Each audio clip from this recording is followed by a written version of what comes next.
Alô, galerinha, vamos dando continuidade na matéria, vamos encerrar essa aula de hoje, tá?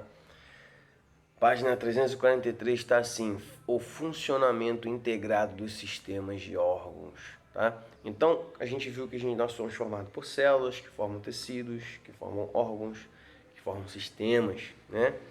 E que sistemas trabalham juntos, né? Os sistemas, muitas das vezes, eles não são independentes, pelo contrário, eles são dependentes um do outro. Eles precisam estar interagindo, tá? Então, por exemplo, aí existe o sistema endócrino, né? Depende de substâncias químicas aí que a gente chama de hormônio, né? Para enviar mensagens, tá? De longa distância pelo corpo, tá? Então, os hormônios é como se fossem mensageiros para o nosso corpo. Eles avisam, os hormônios eles avisam que precisa de alguma coisa que está acontecendo no nosso corpo, que de algum sinal, de alguma forma para o nosso corpo funcionar melhor. Então, o nosso corpo existe vários hormônios, hormônio de crescimento, hormônio sexual, insulina e glucagon, que é um hormônio aí utilizado aí para controlar o nível de açúcar no sangue. Enfim, tem vários hormônios para diversas atividades, diversas formas aí no corpo, tá? Então, os hormônios aí então são produzidos aí por glândulas endócrinas, né, que liberam a substância no interior do nosso corpo, né, lá no primeiro vídeo que eu falei isso, tá? Um exemplo aí é a hipófise, né, tireoide, tá? Suprarrenais, testículos, ovários, testículos, lembrando que é, né, masculino, ovários é feminino, tá? Outra coisa também que tem, a gente viu que no sistema circulatório, né, o sangue, tem uma coisa que a gente chama aí de leucócitos, né, produzidos aí pela medula óssea, que isso aqui, lembra que eu falei na medula óssea, que é que produz as células sanguíneas, tá? Então esses leucócitos, eles são armazenados aí também pelo sistema linfático, tá? O sistema linfático é esses canais verdes aí para o nosso corpo, tá?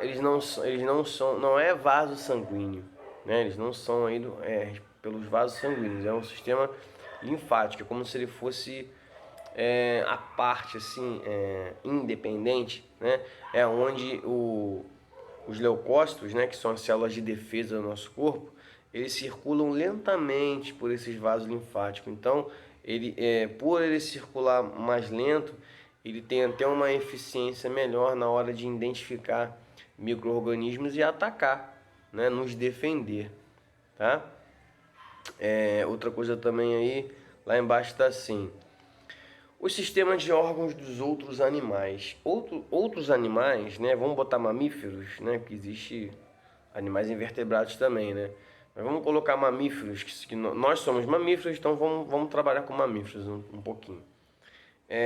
Quando a gente fala de boi, por exemplo, né? O boi tem vários órgãos que a gente tem, né? Os mamíferos, eles costumam ter órgãos similares, né? Os mesmos órgãos, mas tamanhos diferentes, um formato um pouquinho diferente, tá? Por exemplo, aí o boi ele tem um estômago com 4 compartimentos, tá?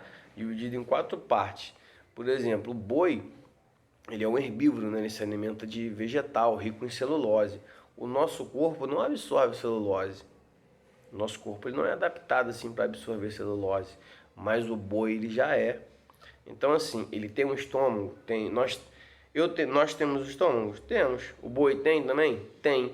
Só que no estômago nele, ele é um pouquinho diferente, né? Dividido em 4 partes e a absorção dele é diferente. Nós não somos seres adaptados aí a absorver celulose como um boi, né? Então, por exemplo, aí, animais carnívoros, eles absorvem gordura, né? Cachorro, por exemplo. A principal fonte de energia do cachorro é gordura. Então, você pegar aquela carne gordurosa, arrancar a gordura e dar pro cachorro, você está fazendo um bem a ele. Você não está fazendo mal a ele, você está fazendo um bem a ele. Ele é adaptado a absorver gordura. Agora a gente não. Se a gente comer aquele patocão de gordura, a gente vai passar mal feio, né? Mas o cachorro não passa mal. Dá um pedação de gordura pro cachorro, que ele vai ficar elétrico, porque você está dando muita energia a ele. Agora, passar mal ele não vai. As fezes dele vai sair certinho, não vai ter distúrbio nenhum nele. Agora no nosso corpo vai, né? Então não é porque faz mal pra gente que vai fazer mal pro seu cachorro ou pro seu gato. E não é porque faz bem a eles que vai fazer bem a gente, tá? Então cada ser vivo é de um jeito, tá? Então passando aí para a página 345, tá? Homeostasia. O que significa homeostasia? Talvez vocês já devem ter escutado falar isso na televisão, né? Qualquer processo que os seres vivos, tá, usam para manter as condições corporais, tá, estáveis. Ou seja, é o processo aí de equilíbrio que o nosso corpo tem que ter. Para equilíbrio de quê? De qualquer coisa. Equilíbrio de, por exemplo, açúcar no corpo, né, que é o insulina e o glucagon. Outra coisa também, temperatura. A gente sabe que a gente tem uma temperatura ideal. Nosso corpo tem uma temperatura ideal aí de 36 graus e meio. Passou disso, o nosso corpo já não vai ficar tão legal, né? Então vai dando febre, né? Nosso corpo ele tem que funcionar nessa base aí. Então, se a gente estiver num local muito quente, nosso corpo ele tem que dar um jeito de manter essa temperatura. A nossa temperatura não pode aumentar, mas também não pode abaixar. E se a gente estiver num local muito frio, nosso corpo também tem que dar um jeito de manter essa temperatura estável, tá? Não pode abaixar. Então é processo aí que o nosso corpo tem que ter para se manter em devido equilíbrio, tá? Então, por exemplo, aí, ó, hipotálamo, tá? Regula a temperatura e a passagem de água dentro das células, tá? Rins controla o equilíbrio de água e sal, né? Tem que ter um equilíbrio. Sangue distribui calor, né, para o nosso corpo. Suor regula a temperatura corporal. Pâncreas regula a concentração de açúcar no sangue, produzindo a insulina e glucagon, tá? Concentração muscular, contração muscular produz o calor, tá? Então assim, eu falei com vocês aí que a nossa temperatura é de 36,5 mais ou menos. Passando disso, a gente vai começar a suar, né? Um processo chamado aí de sudorese, tá? Por que é o suor? O suor é líquido, né? E esse líquido, ele vai resfriar o nosso corpo, ele vai bater no nosso corpo e vai dar aquela sensação de... eu ia falar refrescar, né? Mas acho que posso usar isso, refrescar, né? Se você tiver muito suado e parar de frente para um ventilador, você vai até se sentir geladinho, né? Ai, que bom, né? Se você parar de frente, tá todo suado, parar de frente para um ventilador, você vai até ficar meio com frio, porque a função do suor é resfriar nosso corpo. É igual o carro, né? O carro ele tem um compartimento no motor que tem água, para não deixar o motor ficar muito quente, senão o motor explode, tá? Então, o que mantém aí o equilíbrio, né? A homeostasia do corpo, tá? Uma coisa que existe é o sistema nervoso autônomo, né? E o sistema endócrino. O sistema endócrino é a produção lá de glândulas, lembra? Falei de glândulas, lembra de mista endócrina e exócrina, tá? Então, na página 347 está assim: sistema nervoso autônomo, tá? Controla a rede de comunicação que regula as funções corporais, tá? Independente da vontade. Já está falando sistema nervoso autônomo, ou seja, ele é independente. Eu não fico pensando nisso. Eu não fico pensando que o meu pâncreas tem que produzir insulina e glucagon. Eu não fico pensando nisso, né? É uma coisa que é automática, não depende da gente, não depende da nossa vontade, é involuntário, tá? Tem que acontecer e acontece, tá? Outra coisa também aí, tem um hormôniozinho aí, em negrito, com certeza vocês já ouviram falar, né? Que é a adrenalina, tá? A adrenalina coloca todo o nosso corpo em estado de alerta, todo o nosso corpo em estado de alerta, né? Deixando pronto aí para uma resposta de luta ou fuga, né? O coração bate mais rápido, tá? As pupilas dilatam, ou seja, você enxerga, você percebe mais coisas, fica sensível a movimentos, tá? Respiração acelera, aumentando a concentração de oxigênio no nosso corpo, e esse oxigênio vai ser uma produção de energia a mais, né?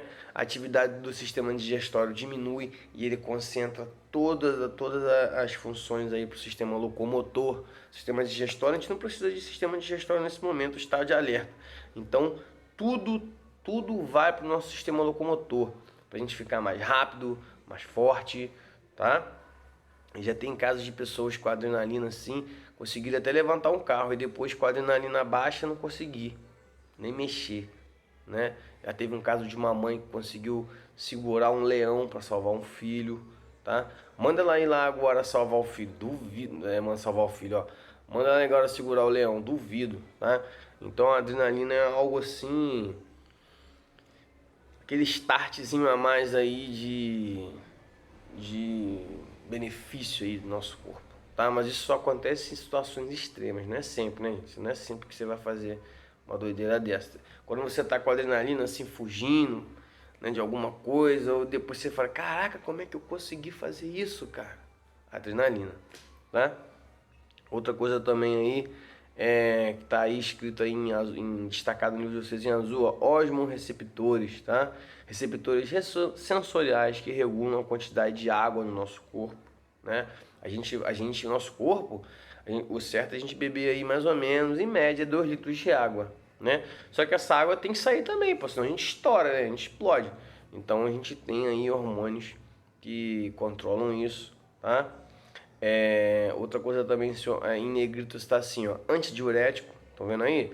Esse hormônio envia sinais aos rins que retém mais água, tá? Então o rim, ele controla, o rim ele utiliza a água para estar fazendo um processo aí de filtração do sangue, tá tirando todos os resíduos, todas as toxinas, tudo que não serve mais, joga fora ali, mas primeiro é filtrado no rins, depois vai para a bexiga e da bexiga o nosso corpo joga para fora, tá?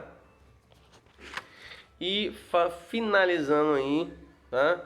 Página 348 está assim: o envelhecimento das células do corpo. Infelizmente, o ser humano, o ser humano não, organismos, né? Seres vivos envelhecem e chega uma hora que morre.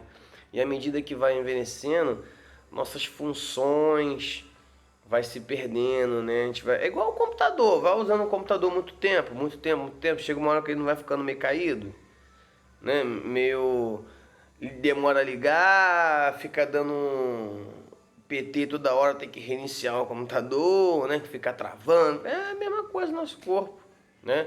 Quando a gente é jovem, tudo funciona perfeito. Depois que a gente vai ficando mais velho, vai amadurecendo, vai envelhecendo, já não começa a funcionar tão bem assim, infelizmente. Então, a musculatura começa a ficar frouxa, né?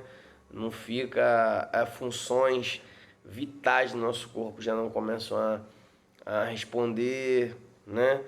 Dores por todo o corpo, enfim. Por isso que o ideal é ter uma alimentação saudável e atividade física sempre. Pessoas que fazem atividade física têm uma dieta saudável, têm uma longevidade maior, vocês podem ter certeza disso. Inclusive aí, que a gente viu que é a homeostasia, né? Que é o equilíbrio do corpo, né? De várias formas. Quando a gente envelhece fica já complicado. Então idosos aí, pode ver que idosos tomam muito remédio, né? Tô sempre tomando remédio para controlar um negocinho ou outro, né? Pressão, açúcar no sangue, enfim. Várias formas aí que o corpo já não responde tão bem assim.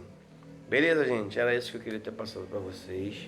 Bom, espero que vocês tenham entendido. Qualquer dúvida, sabe onde me encontrar. Beleza? Fique com Deus e bom estudo a todos.